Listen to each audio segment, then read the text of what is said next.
সবার চাইতে ভাগ্যবান ব্যক্তি হলাম আমরা, যারা আমরা খুতবার আগে মসজিদের মধ্যে এসে 2 রাকাত সালাত এবং খুতবা শোনার তৌফিক আল্লাহ আমাদেরকে দান করেছেন। আমরা সবচাইতে ভাগ্যবান। এরপরে যারা আসবে তারা অনেক অংশেই সওয়াবের থেকে তারা বঞ্চিত হবে।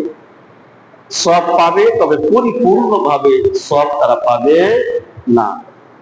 আমরা যেই সওয়াবের অধিকারী হব, তারা সেই সওয়াবের অধিকারী হবে। খুতবা শেষ করার পরে যারা আসবে তারা আর কোন সওয়াব পাবে না। রাসূলুল্লাহ সাল্লাল্লাহু আলাইহি ওয়াসাল্লাম বলেছেন, যে ব্যক্তি খুতবার আগে মসজিদের মধ্যে এসে 2 রাকাত সালাত আদায় করে, কি করে?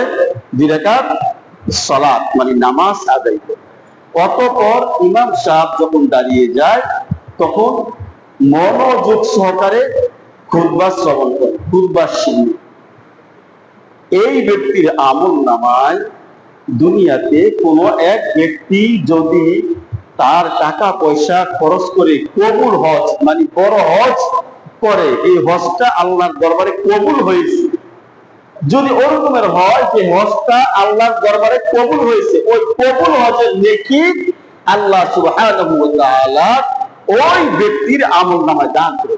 সুবহানাল্লাহ। তাহলে আমরা কি সেই ভাগ্যবান?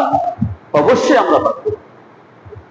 আমরা সেই ভাগ্যবান যারা আমরা খুতবার আগে 2 রাকাত সালাত এবং খুতবা শোনার জন্য আমরা অধীর আগ্রহে মসজিদের মধ্যে আগে আগে এসে উপস্থিত হয়েছি। আমরাই সেই ভাগ্যবান। তারপরে যারা আসবে তারা সওয়াব পাবে কম, তারপরে যারা আসবে তারা সওয়াব পাবে আরো কম, তারপরে যারা আসবে তারা সওয়াব পাবে আরো কম। রাসূলুল্লাহ সাল্লাল্লাহু আলাইহি ওয়াসাল্লাম বলেন, যখন ইমাম সাহেবের খুতবা শেষ হয়ে যাবে তারপর যারা আসবে তারা আর কোনো সওয়াব পাবে না, তাদের আর কোনো সওয়াব